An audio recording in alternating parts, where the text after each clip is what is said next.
So, students of 8th class, we are going to study writs and question answers in the third part. So, what is a writ? Writ is an order. You can note down writ is an order from the Supreme Court or the High Court to the lower courts. You just remember this one. You need not to follow this paragraph. You just remember that writ is an order from the Supreme Court or High Court to the lower courts or the government authorities. Okay, so there is a habeas corpus, writ of prohibition, writ of certiorari, that is a Latin term, the writ of mandamus, the writ of quo warranto. So these are the various writs. So habeas corpus, it is a Latin term, means to have the body, not to have the dead body, but to have the body released. It is an order from the Supreme Court and High Court. So whenever you are asked what is a habeas corpus, you say it's an order from the Supreme Court or High Court. So what is this order? The court can get the body of any person released if it has been unlawfully captured by any person or group of person or by the state or by the police. If police arrest anyone, okay, police cannot arrest anyone who is walking on the road or if they doubt somebody. Okay, that is a safeguard for your personal freedom. You have the life to liberty. You have the right to live. So this habeas corpus defends your this right to live. Then we have prohibition.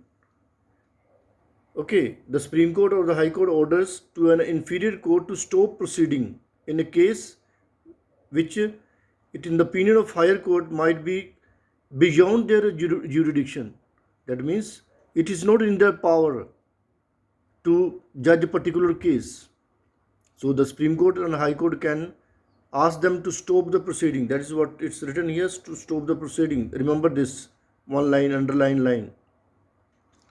Then certiorari, it is issued by Supreme Court to judicial or quasi-judicial authority in order to quash, remove in order its order or decision. The meaning is here reject as invalid. So any judgment they have given, it is to declare it invalid. So that is to the lower courts. Okay, then there is mandamus, another writ. Literally means we command. This writ is the sort of command to the government authority, to the subordinate courts to do their duty properly.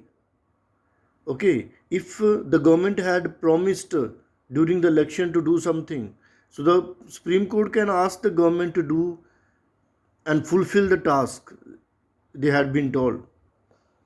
Then quo warranto, it is again order or writ issued by a High Court or Supreme Court to a public servant to inquire into the legality of his holding a public office or to oust him if his claim. I'll give you a simple example, students. Suppose for 5 years Congress ruled in Punjab and one of your relative is made director for 5 years. Okay, director of anything. Okay, and after he has got office, he has got a bungalow, he has got a vehicle, government vehicle. So if he doesn't leave after 5 years, when the term gets over, if he doesn't leave the office, then the High Court or Supreme Court can ask him to get out. Okay, or they can oust him out, remove him. Okay, then we have a subordinate code, that is you have got a judicial complex in Sarna. Okay, at Sarna you have judicial complex or Malkpur. There you go, visit them, visit the court. You will find two courts, session court and civil court. Session judge court, that is the criminal cases, are solved by the session court, and district judge, civil cases are solved by the district judge, but they are one and the same. When district judge solves the case, criminal case, he becomes session judge. When he solves the civil cases, he becomes district judge. Okay, under this session court, there are additional session judge, first class magistrate, and so on. So that is list is given here. Okay, hierarchically. Then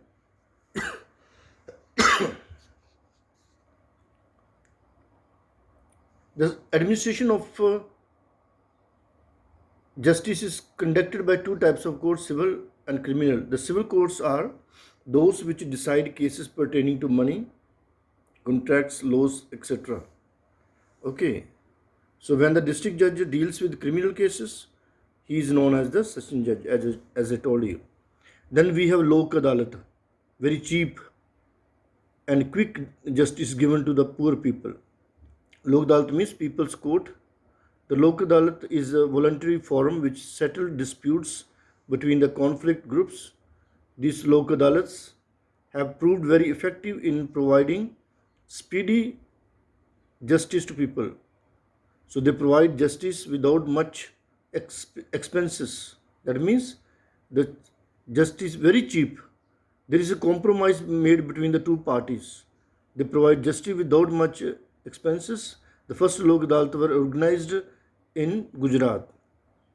The work of the Lok Adalat is managed by retired judicial officers.